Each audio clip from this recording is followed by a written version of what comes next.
Hi guys, especially Phil. If you're a foodie like me, then this kitchen gadget is unbelievable. This is the Beswood 220 and it's about middle of the road. It's a meat slicer. Now, when I was working in a restaurant years ago, we had meat slicers, and yes, they're a little bit difficult to clean, but it is well worth it. This will save you tons and tons of money. Now, I'm going to show you a couple things here. I'm going to do an onion, and I have right here a 3-pound eye of round roast, okay? So I buy at the store. It is still partially frozen, and that's the best way to slice it when you want to slice thinly.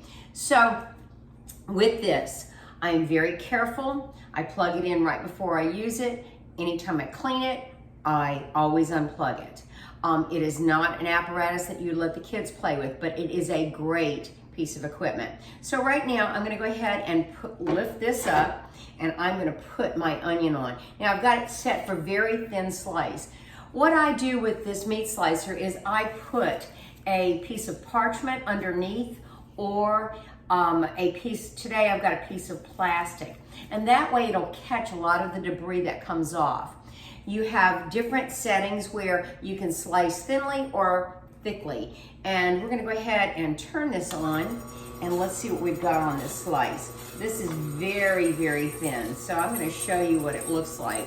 It's about like that. We're going to go ahead and slice it a little bit thicker because I'm going to use this for probably a meat dish in the next couple nights where we do onions, which would be a Philly cheesesteak. Tonight, I am slicing the meat for a Chinese dish. So I'm gonna do broccoli and beef Chinese. So I'm gonna go ahead and set it on a little bit thicker slice. Oh yeah, this is how I want it, see it? So we're gonna go ahead and do this onion really quickly. Now, you can also do this on a mandolin. It's up to you. This just makes the job so much easier. Now, I used to have, and as I said in one of the older videos that I did, I had a relatively economical meat slicer. And to be honest with you, the product had lots of plastic pieces and it broke very quickly. This one is wonderful because it will sharpen itself. There's a sharpening mechanism up at the top, and I am going, in a second, I am going to stop this and let you see what we've got with this onion.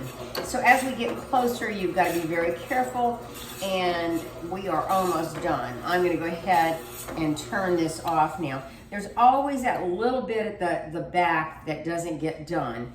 Now, let me go ahead and get a bowl for these, and then I'll bring them over so you can see them. I've got a dog that is right by my feet because she knows that I'm getting ready to slice the meat. Now see, take a look at these. Look how thin.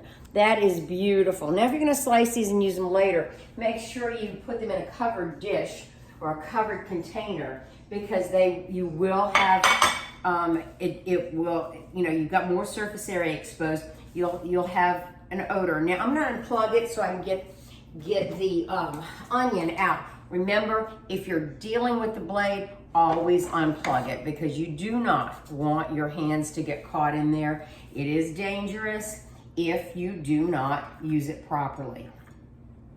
So we're gonna get this out, and the last piece is always kind of wasted, although we don't waste it, we chop it up. So we're gonna put this here, and I'm gonna go ahead and get the meat ready. So what I've done is I've taken this meat and I have cut it in 3 pieces. Now, since it's frozen, it was a little bit of a chore. And you take the handle here and you put that right in there. We're going to want this meat to be very thin because this Chinese dish, it cooks really quick. So you wok the beef and you wok the vegetables and then you put all the sauce with it. It is a delicious dish. If you go back onto my food blog at www.cabeuser.wordpress.com, you will find the recipe. You'll see it with beef and asparagus. You'll see it with beef and broccoli. I think I even have it on with beef and green beans. So anyway, here we go. We've got to plug it in again. Always remember, caveat, take the plug out before you use it.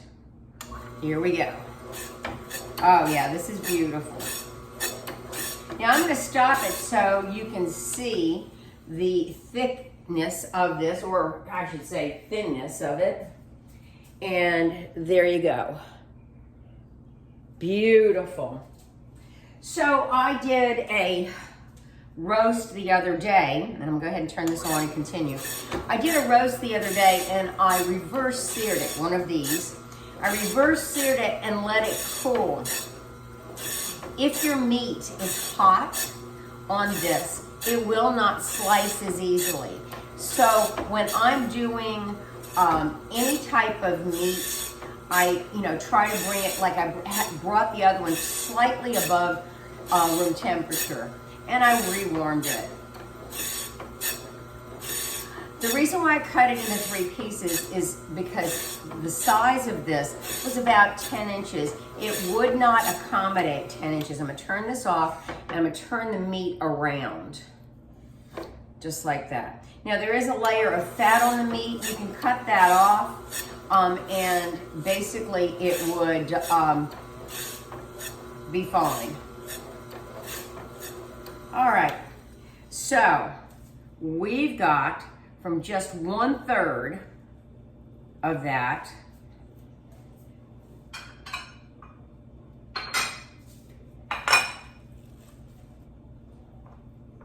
okay, I'm going to show you here in a second.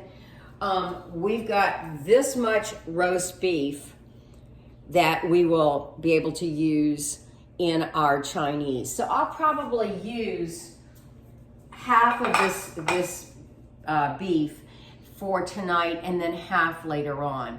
So I'm going to continue on, but I wanted to show you just how easy this is. I use it to chop up, to slice ham. So I'll go to Costco or go to Sam's and I'll buy one of the small little hams like that, about that size. Very economical. In fact, they had them on sale last month. And you just slice that up. It'll last in your refrigerator for a good while. You can take those and make sandwiches. You can do omelets with it. I buy the big blocks of cheese and slice my own cheese. It really does save you money. And you can take zucchini, you can take cucumbers, you can do all of this on here. What I like to do though is I like to do things like the cheese and the vegetables first and then do the meats. Sometimes at the holidays, what we try to do is we'll smoke a turkey breast and we'll take that turkey breast, let it cool off, and then slice it like this. And I know that everybody wants to have sandwiches after. So if you do a smoked turkey, boneless smoked turkey, like I do for Christmas, you can take that leftover piece of meat, slice it up, and they can have turkey sandwiches and go crazy the next few days. But anyway, this is a good way to save money. You know, you may have a bit of an investment initially, but what happens is it makes up for that. Instead of paying $9 a pound for your roast beef, you're paying maybe $5 a pound. So this is a really good way to save yourself some money and to come up with some new meals. Anyway, thanks for stopping in, and we'll talk to you later.